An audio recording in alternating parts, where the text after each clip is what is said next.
Welcome to True Echo, where real strength speaks louder than cruelty, and justice rises from the unlikeliest places. Today's story is one of quiet resilience, explosive courage, and a teenage girl who turned an entire town's prejudice on its head. Stay with us, because what happens next will leave you stunned. The morning mist curled low over the narrow streets of Maplewood, Ohio, as a faded sedan crawled past white picket fences and sleepy homes. In the passenger seat sat Samantha Carter, a 16-year-old with sharp, observant eyes and tight braids pulled back neatly. Her face rested against the window, her reflection wavering in the glass like a distant version of herself. It was their fourth move in 3 years, and the ache of leaving another life behind had dulled into a familiar numbness. Her mother, Rebecca, a night shift nurse with weary eyes but a voice that never stopped hoping, offered a quiet smile. "This time's different, Sammy. I can feel it." But Samantha had stopped believing in fresh starts. She knew the pattern too well. Every time they moved to a new town, smaller, whiter, quieter, the same cold stares followed. The same whispered judgments about Detroit, about her skin, about how she didn't quite fit. Her mother wanted peace. Samantha wanted silence, invisibility, anything to avoid becoming a target again. But Maplewood, a town too small for secrets and too proud for change, had other plans. Their new house sat at the far end of Sycamore Street, its blue paint chipped, porch creaking with every step. As they unpacked boxes, Samantha noticed eyes from behind curtains, peeking, assessing. When an older white woman from next door finally appeared, her tight smile and narrowed eyes said more than any greeting could. "Hope you'll be quiet neighbors," she muttered before disappearing behind her hedges. Samantha sighed. Same old story. The real test, however, would be Lincoln High. Her first day began with the same routine: head down, smile soft, speak little. In the classroom, teachers paused when they saw her, fumbling through attendance with uncomfortable smiles. Students glanced, whispered, and moved on, at least for now. At lunch, she found the farthest corner, unpacked a container of rice and vegetables, and stared out the window, pretending not to hear the mockery 2 tables away. "What do they eat in Detroit? Squirrels and hot dogs," one voice snickered. She said nothing. Then came Brad Cooper. He was everything Maplewood admired: tall, blond, football jacket on like a badge of inherited superiority. His father owned half the town's car dealerships. His mother ran the PTA. Brad didn't have to earn respect, he was born into it. And the moment he saw Samantha, quiet, brown-skinned, alone, something shifted in him. To Brad, she wasn't just a new face. She was an insult to his world, a disruption he needed to crush. It started small. Brad bumped her shoulder, accidentally, in the hallway. His friends made jokes loud enough for her to hear, about Detroit, about crime, about urban girls with attitudes. Samantha said nothing. Her silence, she hoped, would be her shield. But Brad didn't want silence. He wanted obedience. 2 weeks later, he cornered her in the cafeteria with his usual entourage: Kyle, slick and smirking, and Jake, muscle without brains. "You new here?" Brad asked with a sneer. "Or just lost your parole officer?" Laughter rippled through the nearby tables. Samantha met his eyes briefly, then looked away. "I'm just trying to eat." Wrong answer. Brad knocked her lunchbox off the table, spilling rice across the floor. "Then eat that," he spat, stepping back like he'd just performed a trick. Samantha froze. Her fists clenched under the table. She could still hear her mother's voice from last night. "No trouble, Sammy. Please. Just keep your head down. We're so close to stability." So she knelt quietly, gathered her lunch, and walked away. That night, she didn't cry. She trained. Down in the basement, where her mother couldn't hear, she wrapped her fists and shadowboxed under the flickering light. Every jab was a release. Every breath, a reminder of who she used to be. Back in Detroit, Samantha had been a local MMA champion, Sam the Champ, they called her. For years of training, trophies tucked away in boxes her mother begged her not to unpack here. "It'll scare people," Rebecca had warned. "It'll make them think you're violent." But Samantha wasn't violent. She was precise. Controlled. Dangerous only when danger demanded it. And Brad had no idea the storm he'd just awakened. The following day, the tension in the cafeteria hung like fog, thick, heavy, expectant. Students whispered as Samantha entered, eyeing her with a mix of curiosity and caution. She didn't sit in the corner this time. She chose a table in the middle. Unbothered. Centered. The ripple was instant. Brad noticed. He swaggered over like he owned the floor, flanked by Kyle and Jake as usual. This time, he didn't wait for a crowd to gather. He wanted one. "Looks like someone forgot her place," he said, voice loud enough to draw a dozen eyes. He grinned. "Don't worry, Detroit. I'll remind you." Samantha closed her lunchbox. Her gaze rose slowly, deliberately, and locked with Brad's. "You think humiliating people makes you powerful?" she asked, voice calm, unwavering. "You think I'm scared of you?" The table behind them fell silent.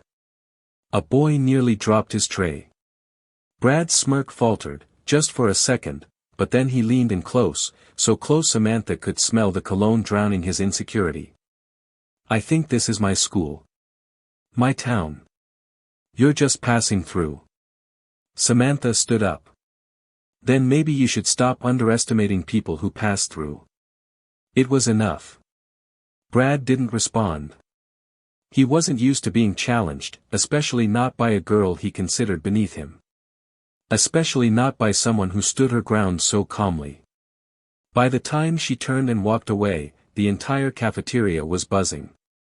That evening, Samantha sat across from her mother at the dinner table.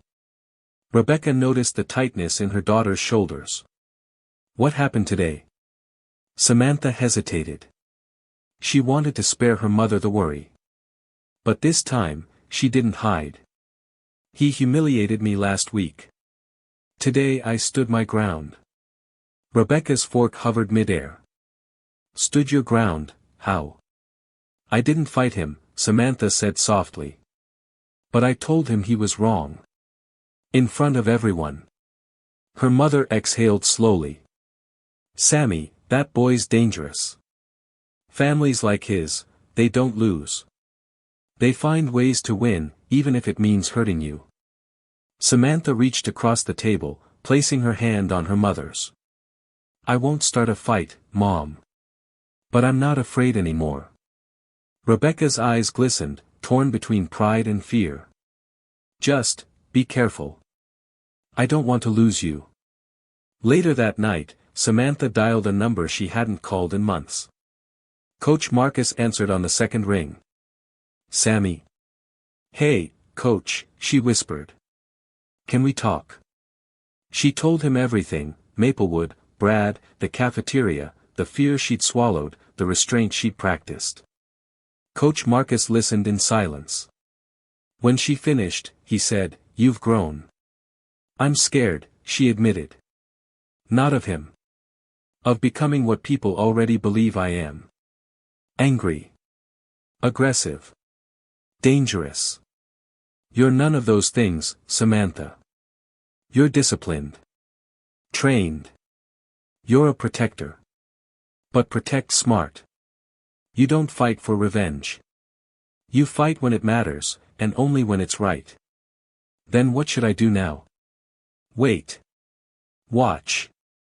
And if he ever crosses the line again, you respond with control. Not fury.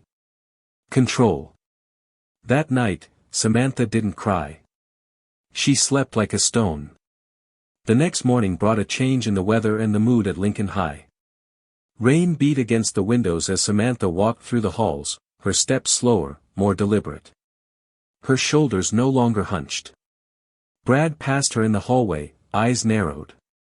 He muttered something under his breath, word Samantha didn't even hear. Because behind him, something else had changed. A few students nodded at her. A girl whispered, "You okay?" A boy offered her a space at his lunch table, not much, but enough to say, "We saw. We noticed." But Brad wasn't done.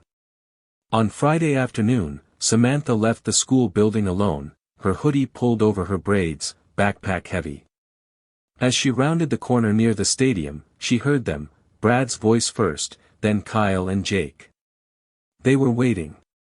"Hey, Carter." Brad barked. "Still think you've got guts?" She turned slowly, sizing up the three of them. "You following me now?" "We're collecting your fee," Brad sneered. $5 a day. Starting now. Consider it protection money." "From what?" Brad's smirk twisted. "From accidents. Scratched locker. Ink on your desk. You know. The usual." Behind him, Kyle and Jake laughed. Samantha stepped forward. "You want to extort me?" "Big word," Brad said mockingly. "Let's try a smaller one, yes. You give me the money. We leave you alone." The old fear flickered, just briefly. But she smothered it. "No," she said. Brad blinked. "No. You heard me." Silence. Then, slowly, Brad stepped forward. "You really want to do this the hard way?" She looked him in the eyes. "I really hope you don't force me to show everyone who I am." Kyle chuckled. "What's that supposed to mean?" But Brad didn't laugh. Something in Samantha's voice, something still, cold, and resolute, made his smile falter again. She turned and walked away. Whispers floated like static through the halls of Lincoln High the next week. "Did you see her face?" She didn't even blink when Brad got in her face. "Yo, I heard she's from Detroit, like, real Detroit." None of it mattered to Samantha. Her focus was clear, her movements purposeful. She didn't speak unless spoken to, didn't raise her voice, didn't give them what they were hoping for, the outburst that would justify their assumptions. Instead, she waited. Quiet, watching. Just like Coach Marcus taught her. Brad, on the other hand, was unraveling. His ego, built on years of unchallenged power, was taking the hits poorly. His friends teased him, subtly at first, then louder when they saw him hesitate around Samantha. Kyle even joked one afternoon, "Better watch out, Brad. Detroit might body you with a stare." That only fueled Brad's bitterness. He didn't just want to scare Samantha anymore. He wanted to humiliate her, publicly. Permanently. And he found his moment that Friday, in the cafeteria, at peak lunch rush. Samantha had barely set her tray down when Brad's voice rang out, "Hey, Detroit. You got my money today or what?" The entire cafeteria hushed. Phones tilted discreetly. Eyes flicked back and forth. Samantha didn't stand. She simply looked up. "I already told you," she said evenly. "I don't owe you anything." Brad sauntered over, smirking. "Then I guess I'll take what I'm owed another way." He reached for her tray, and flipped it. Scalding soup and lunch splashed across Samantha's lap. Gasps rippled around the room. Someone snickered. "She's wearing it now." Samantha sat still for a second. Her legs burned from the heat. Her jaw locked tight. Brad leaned in and whispered, "Still think you're too good for us?" Slowly, Samantha stood. Her clothes clung to her. Her fists trembled. She looked Brad dead in the eyes. "I'm giving you one more chance," she said quietly. "To do what?" He laughed. "To walk away." He laughed harder. "Or what? You gonna write a sad blog post about it?" The silence that followed was thicker than the soup dripping from her sleeves. Samantha didn't speak again. She turned and left the cafeteria. Students parted like waves. She didn't run. She didn't cry.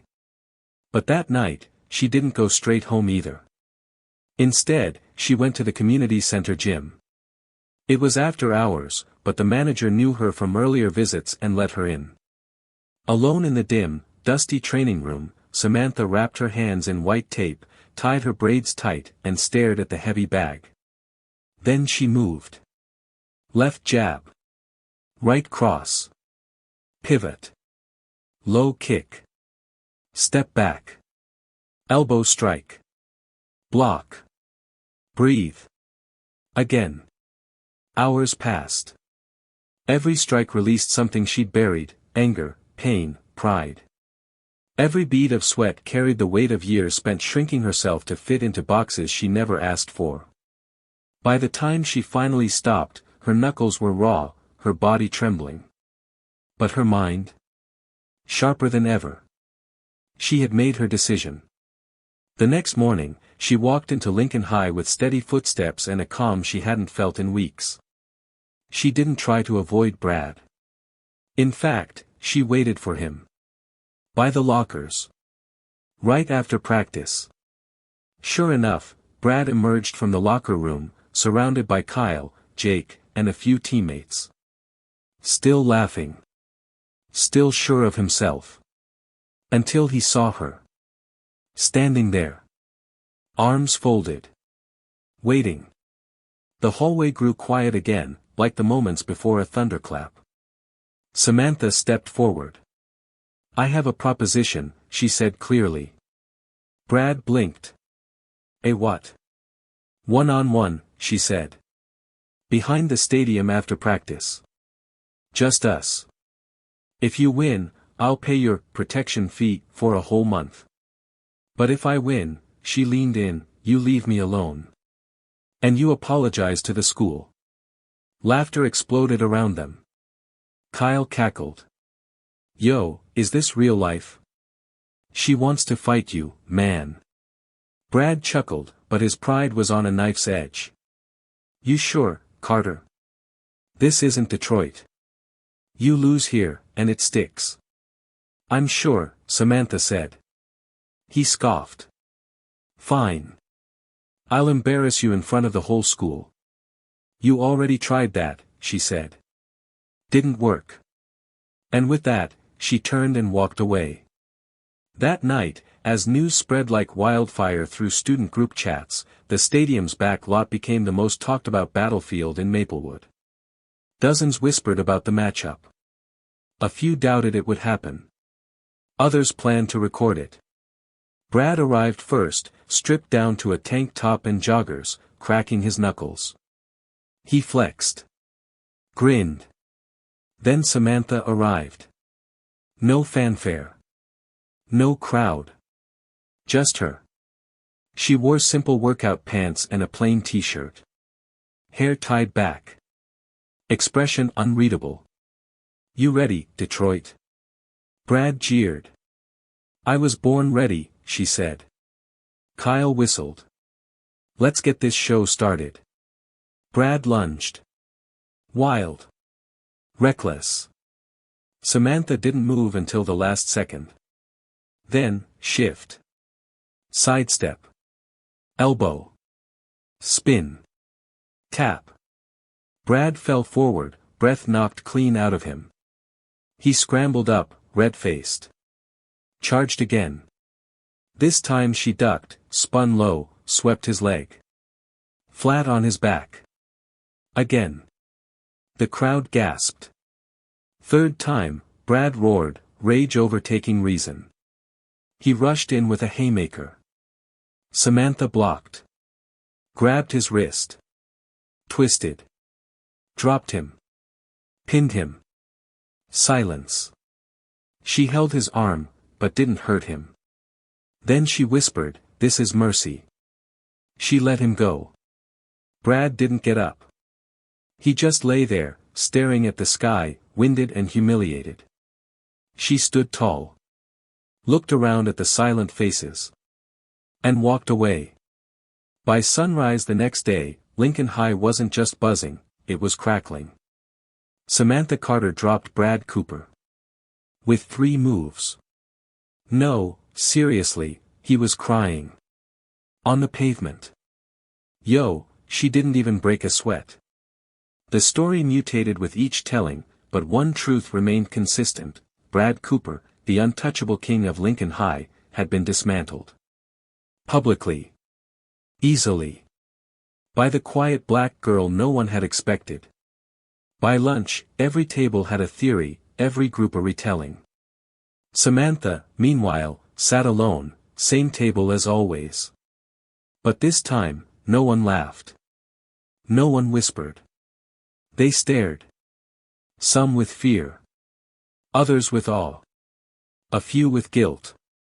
Jessica Evans, one of the only other black girls in the school, finally approached her, hands trembling, eyes wide. She didn't speak at first. Just stood there, lips parted. Then quietly, "You did it." "Thank you." Samantha looked up. "For what?" Jessica glanced around. "For proving it's possible." Samantha smiled faintly, not triumphant but grateful. It always was. Across the room, Brad Cooper entered late, hood over his head, a faint bruise forming beneath one eye. His usual swagger was gone.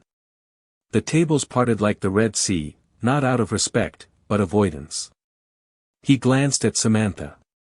She met his eyes, and this time, he looked away.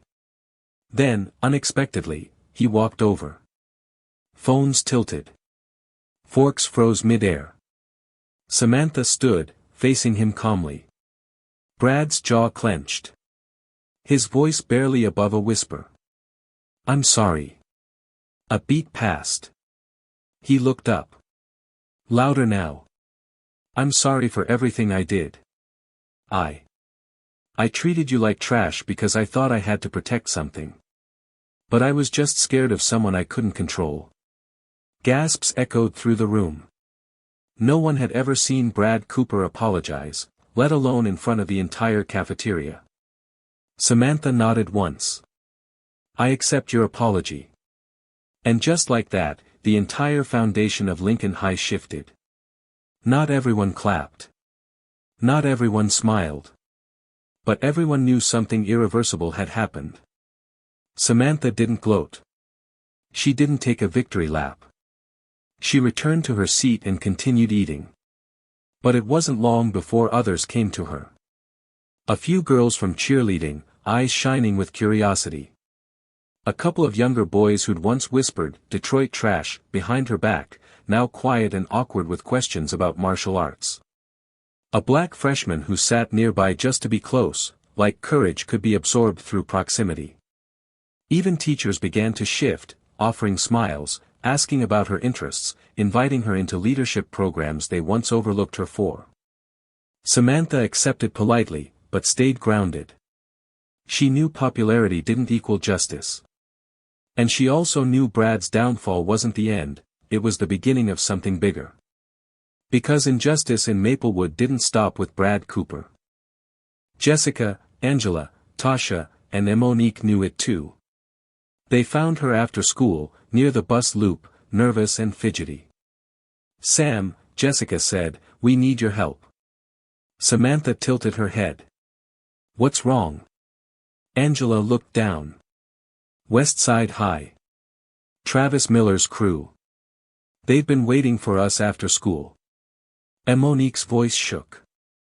"They call us names. Sometimes worse. Yesterday, Travis grabbed Jessica's braid and laughed like it was a game." Samantha's stomach turned. "Have you told anyone?" "They're smart," Jessica said. "Never on school grounds. And their dads?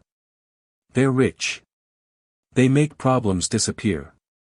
Samantha's fists curled at her sides, not in anger, but in resolve.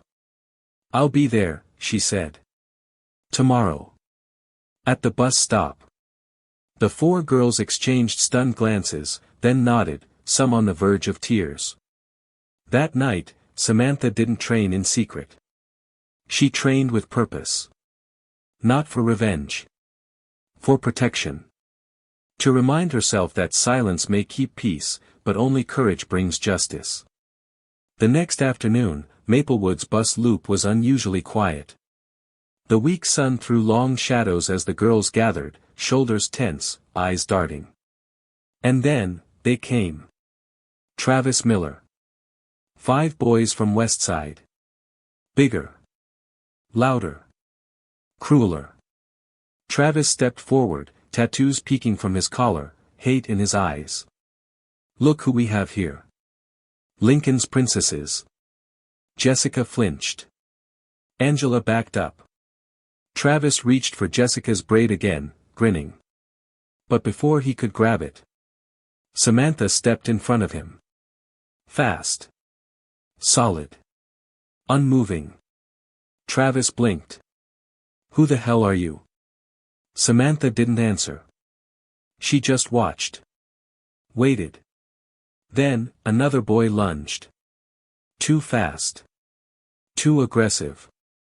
But not for her. Samantha twisted, dropped, struck with an elbow. He collapsed.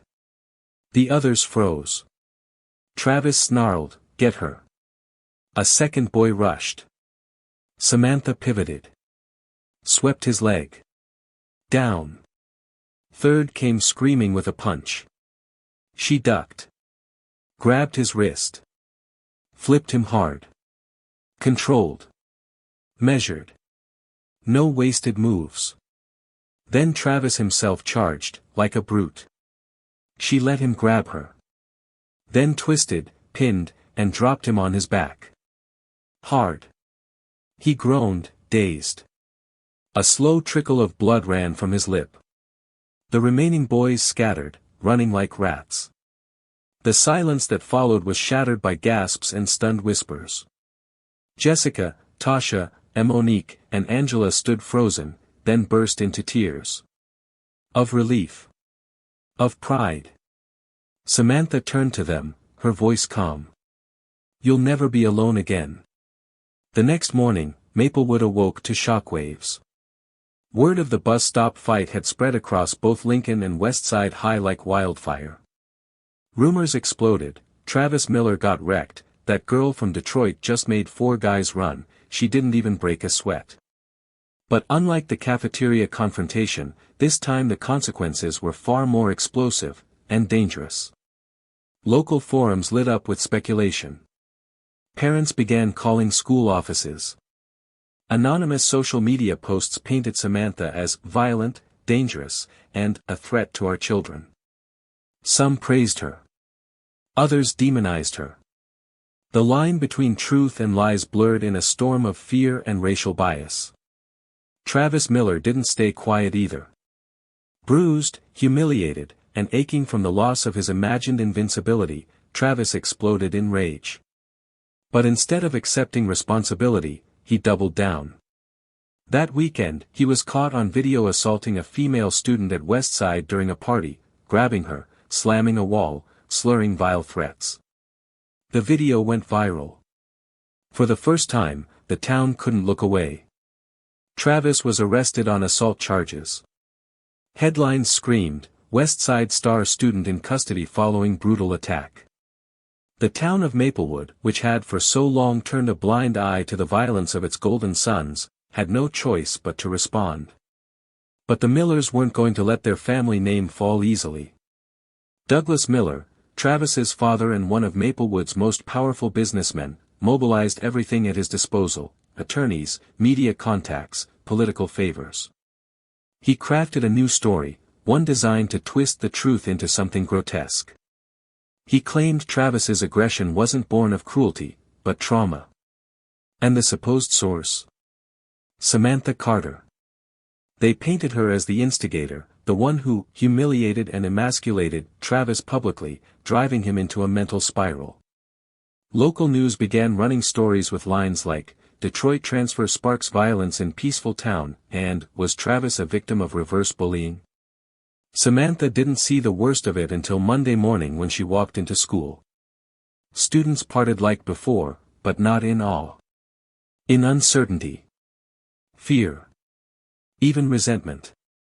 Teachers who once smiled now averted their eyes. Whispers carried uglier words. Why is she still here? Is she the one who started everything? I heard she's dangerous. Samantha tried to remain composed. But the weight of it, so heavy, so fast, choked her. At home, Rebecca Carter's workplace had grown just as cold. Patients requested reassignment. A supervisor warned her politely that visibility wasn't helpful at this time. Rumors swirled that Samantha attacked 5 boys unprovoked, that the West Side girl at the party had been one of her friends. That night, Samantha sat at the dinner table with a blank stare. Rebecca reached for her hand. "You did the right thing," she said, even though fear trembled in her voice. "I don't feel like I did," Samantha whispered. The next day, a letter arrived. From the county courthouse. Samantha was being summoned as a witness in Travis Miller's upcoming trial. But more than that, Douglas Miller had filed a defamation counterclaim. Claiming Samantha's actions and targeted assault had caused emotional harm and lasting psychological distress to his son. Samantha Carter was being sued. For defending herself. For protecting her friends. For standing up. She sat in silence as her mother read the papers aloud, trembling. "This is war," Rebecca said finally, the tears drying into steel in her voice. "But you're not fighting it alone. They hired an attorney, Mr. Calvin Foster. A seasoned, black civil rights lawyer who had seen towns like Maplewood before. He met with Samantha privately. "I've read everything," he told her. "You acted in self-defense. Every step.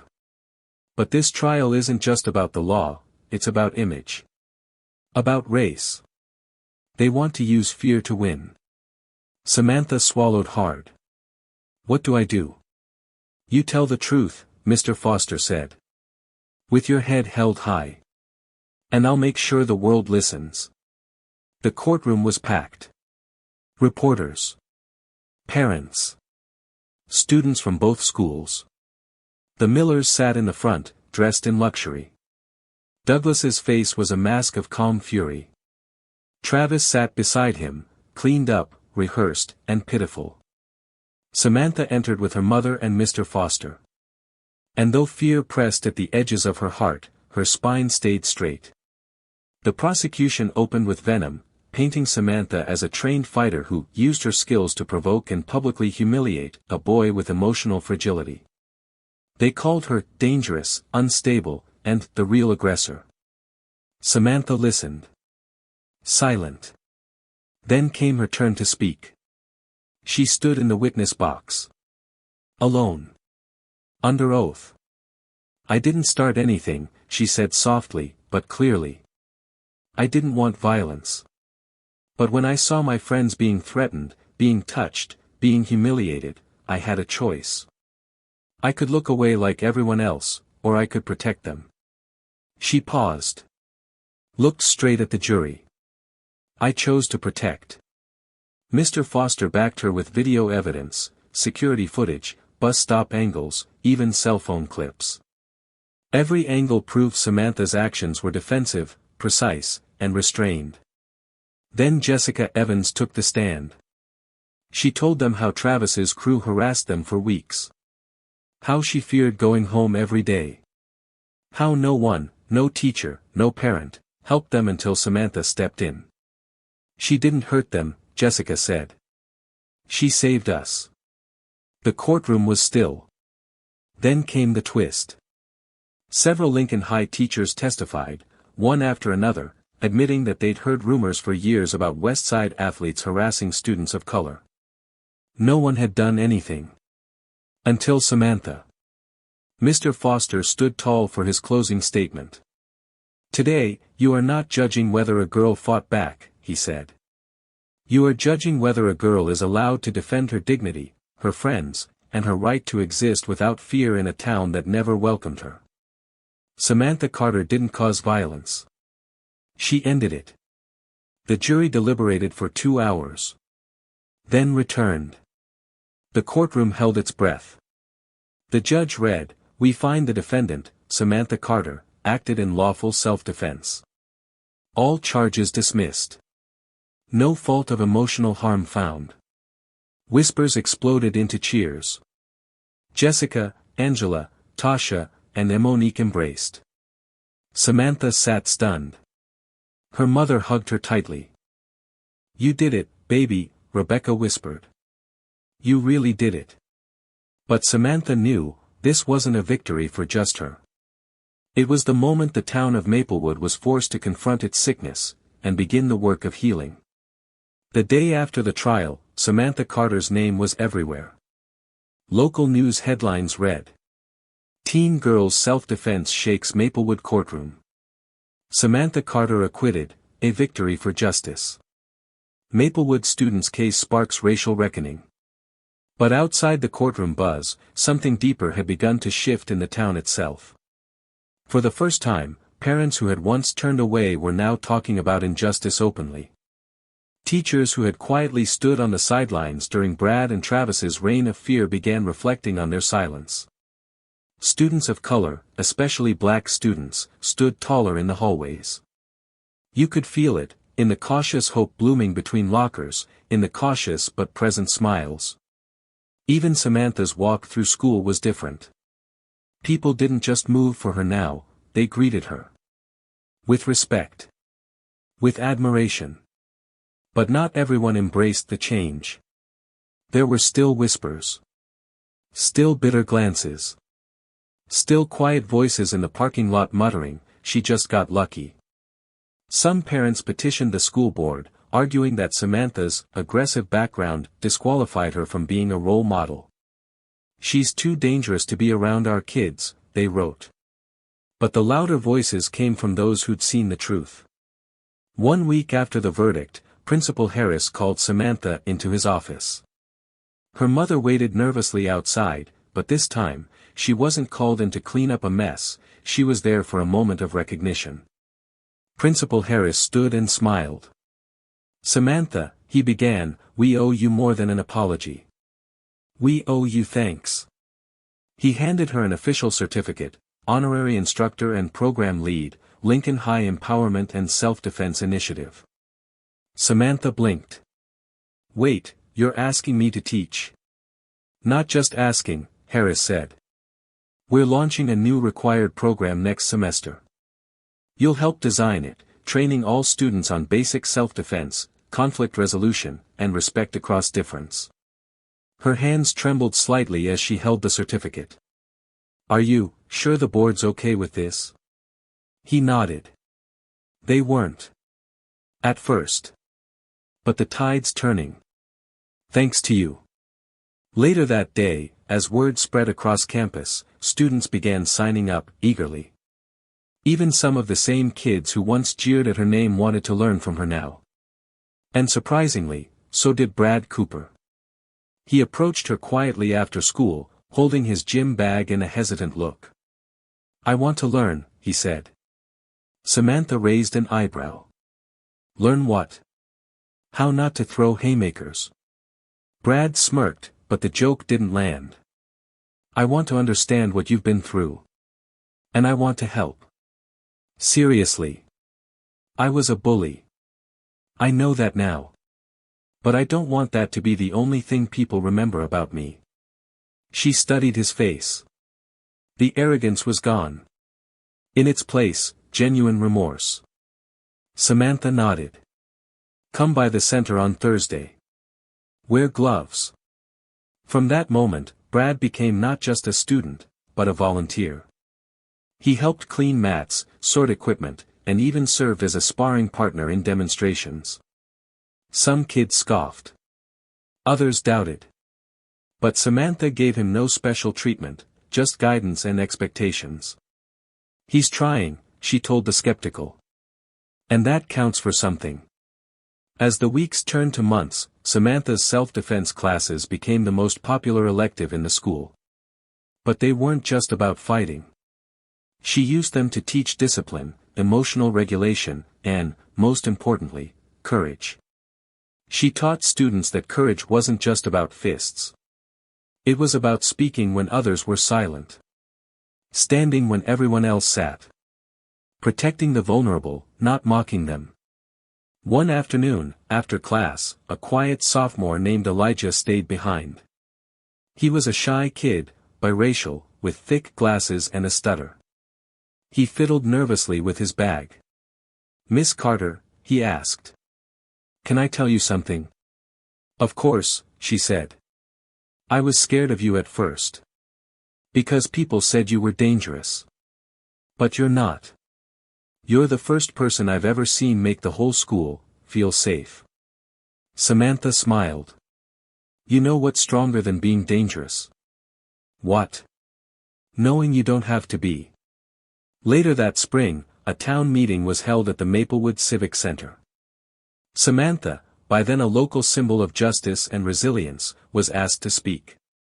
She stood on stage in a simple black jacket and jeans, her words echoing into the hearts of dozens of parents, teachers, and teens. "I was told to stay quiet. I was told not to fight back. But silence isn't safety.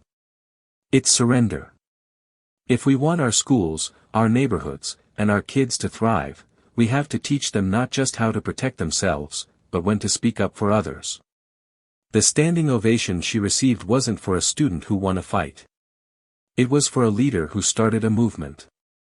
But Maplewood's biggest shift came not from institutions, but from its youth. Inspired by Samantha, a group of students formed the Brave Roots Coalition, a peer-led club focused on leadership, inclusion, and student protection. Samantha served as its first mentor. Brad Cooper joined as a co-founder. And Jessica, Angela, Tasha, and Monique were its loudest, proudest members. Together, they hosted workshops, invited guest speakers, and launched a community-wide initiative called Dare to Defend, which offered training, mentorship, and scholarships to marginalized students. Samantha had gone from a quiet girl in the corner of the cafeteria to the voice of a generation in Maplewood. But even in her success, she stayed grounded. Every weekend, she volunteered at the community center.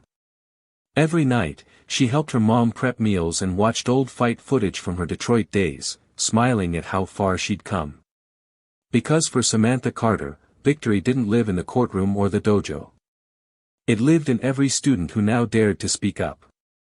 In every former bully who learned remorse. In every bystander who stepped forward.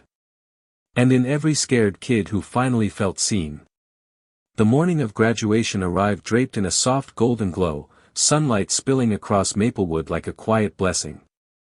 Lincoln High's front lawn was decorated with banners, folding chairs, and neatly arranged rows of flowers, but the real spotlight wasn't on the stage, it was on the girl who had come to symbolize everything the town once tried to deny.